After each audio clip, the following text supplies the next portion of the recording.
திருச்சிற்றம்பலம்.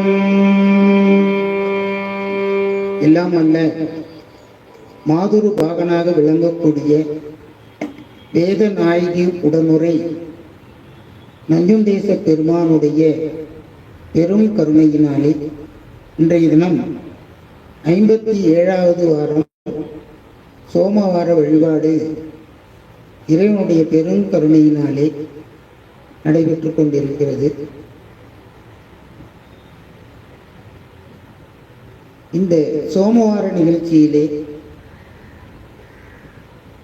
திருஞான சம்பந்த பெருமானுடைய குரு பூஜை தினம் வரக்கூடிய 12ஆம் தேதி வியாழக்கிழமை வைகாசி மூல நட்சத்திரத்து அன்று சீரும் சிறப்புமாக நடைபெறுவதை ஒட்டி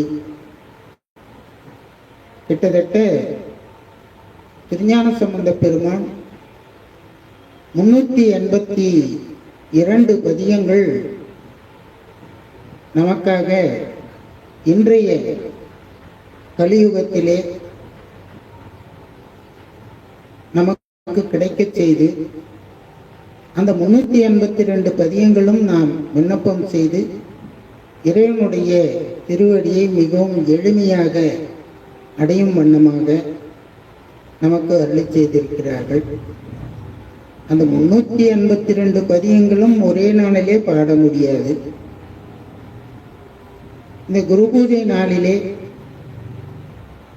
பண்ணுக்கு ஒரு பாடல் சில பாடல்களையாவது நாம் விண்ணப்பம் செய்து மகிழ்வோம் என்ற ஒரு சங்கல்பத்திலே சென்ற 2 சோமவாரத்திலே திருஞான சம்பந்த பெருமானுடைய முதல் திருமுறையும் 2ஆம் திருமுறையும் முறையே பண்ணுக்கு சில பாடல்களை எல்லாம் விண்ணப்பம் செய்து நிறைவு செய்த வண்ணம், நிறைவு என்று சொன்னால்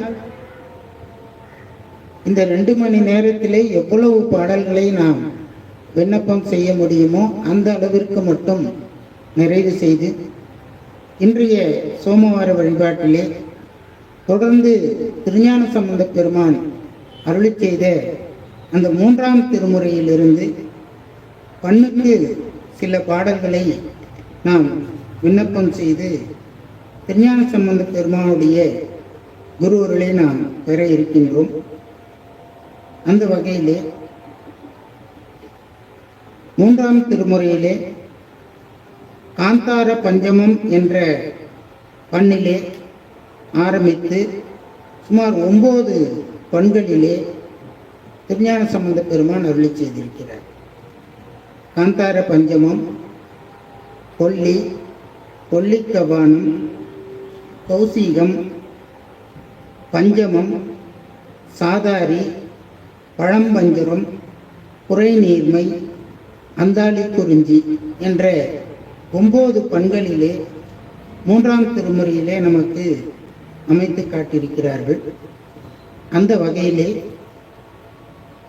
திருஞான சம்பந்த பெருமான் நமக்கு அருளி செய்த காந்தார பஞ்சமம் என்ற பண்ணிலே அமைந்த கேதார கௌள ராகத்திலே அமைந்த பதிகங்கள், பதிகத்திலிருந்து ஒரு சில பாடல்களும் மிக அற்புதமாக நமக்கு கிடைக்கப்பெற்ற அன்றாடம் நாம் கேட்டு மகிழக்கூடிய அந்த பாடல்களை, அந்த பண்ணிலிருந்து ஒரு சில பாடல்களை நாம் விண்ணப்பம் செய்து அப்பர் மடத்திலே எழுந்து அருள்பாலித்துக் கொண்டிருக்கக்கூடிய வேத நாயகி உடனுரை நஞ்சுண்டேச பெருமானுடைய திருவருளுக்கு நாமெல்லாம் சிறிது பாத்திரமாக இருப்பது என்பது மிக மகிழ்ச்சியான ஒரு செய்தி. ரொம்ப ரொம்ப மகிழ்ச்சி.